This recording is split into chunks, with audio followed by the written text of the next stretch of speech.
Hello, मेरा नाम संजू है। तो मैंने 2022 में आरआरबी क्लर्क क्वालिफाई किया है, आईयूपीएस आरआरबी क्लर्क। तो इस वीडियो में मैं अपने डॉक्यूमेंट वेरिफिकेशन का एक्सपीरियंस शेयर करूंगा। तो मेरा रिज़ल्ट आया था 1 जनवरी को और डॉक्यूमेंट वेरिफिकेशन हुआ 3 फरवरी को। तो डॉक्यूमेंट वेरिफिकेशन में पहले तो ईमेल आया था, ईमेल में लिखा हुआ था कि आपका डॉक्यूमेंट वेरिफिकेशन इस तारीख को है और ये डॉक्यूमेंट आपको लेके जाना है। तो 3 तारीख को मैं गया, 9:30 को रिपोर्टिंग टाइम था। तो हम पहुँचे 9 बजे तक। फिर 9:30 को हम घुसे बिल्डिंग में, हेड ऑफिस में। फिर थोड़ा देर हमें वेट करने के लिए बोला गया, आधा घंटा हमने वेट किया।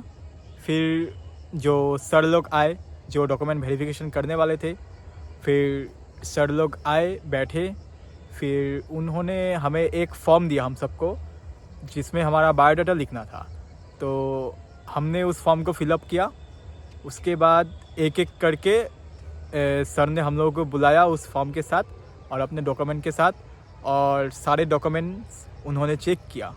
तो आपको ये याद होना चाहिए, ये पता होना चाहिए कि आपका डॉक्यूमेंट में हर चीज़ करेक्ट होना चाहिए। नाम का स्पेलिंग, अगर कोई भी स्पेलिंग में कुछ भी गड़बड़ है तो आप एफिडेविट करा सकते हैं, या मतलब एफिडेविट करा लीजिए और सारे डॉक्यूमेंट आप एकदम अच्छे से रेडी रखिएगा। तो इसी तरह हमारा सारे डॉक्यूमेंट्स वो वेरीफाई करते गए और ये करते करते पूरा दोपहर तक हो गया था।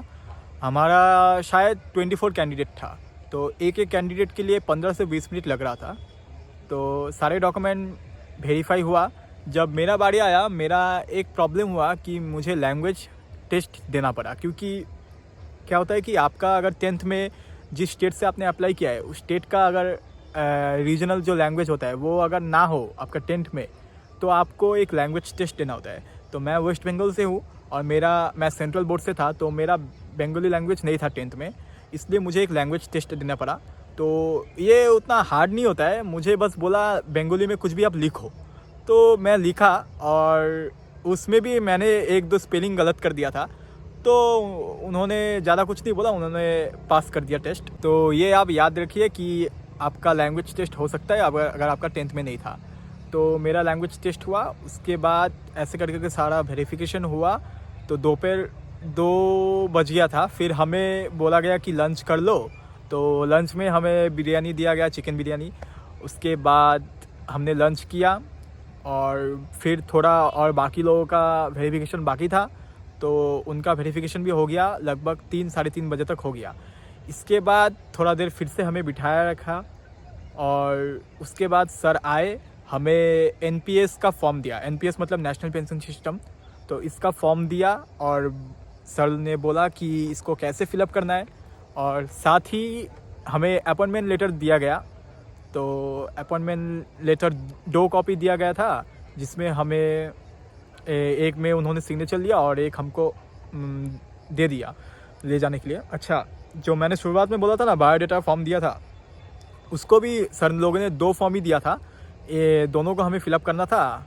तो एक शायद उनके पास रहेगा और एक शायद नाबार्ड में जाएगा। तो ये जो फॉर्म्स देते हैं ना, इनको बहुत अच्छे से आप धीरे धीरे फिलअप करना, इसमें गलती होना ही मतलब गलती मत करना, क्योंकि सर ने कहा कि ये रिटायरमेंट के वक्त निकाला जाता है। तो इसमें अगर आपका तब कुछ भी गलत हो तो मतलब तब बहुत प्रॉब्लम होगा पेंशन वगैरह में। तो हर चीज़, हर एक फॉर्म आपको डॉक्यूमेंट वेरिफिकेशन टाइम फिलअप करना है और एकदम अच्छे से, एक भी ना गलत हो कुछ भी, ऐसे फिलअप करना है। तो इसके बाद अपॉइंटमेंट लेटर दिया गया। ये करने में भी बहुत टाइम लगाया, पता नहीं क्यों। तो ये करते करते 5:30-6 बज गया था। तो हम लोगों को दिया गया अपॉइंटमेंट लेटर और इसके बाद छोड़ा गया। तो हम निकल आए। तो इसके बाद हम निकल गए। हमें बोला गया कि हमारा जॉइनिंग तो मतलब 4 तारीख को ही ट्रेनिंग में भेजने वाले थे, लेकिन वो जो रोज़गार मेला चल रहा है उसके लिए हमें रोका गया। तो रोज़गार मेला अब जब होगा तब हमें जॉइनिंग का वो लेटर दिया जाएगा, और अब हमें ईमेल का वेट करना है। शायद फरवरी में, इसी मंथ में एंड में शायद आ जाएगा, और जॉइनिंग शायद मार्च से हमें दे दिया जाएगा। तो ये था मेरा डॉक्यूमेंट वेरिफिकेशन का एक्सपीरियंस। इसके बाद हमारा ट्रेनिंग भी होने वाला है। तो मैं नेक्स्ट वीडियो में अपना ट्रेनिंग का भी एक्सपीरियंस शेयर करूँगा। और आपको अगर कुछ भी जानना है तो आप कमेंट में पूछ सकते हैं, मैं उसका फिर से रिप्लाई दे दूँगा। तो इस वीडियो में इतना ही। Thank you.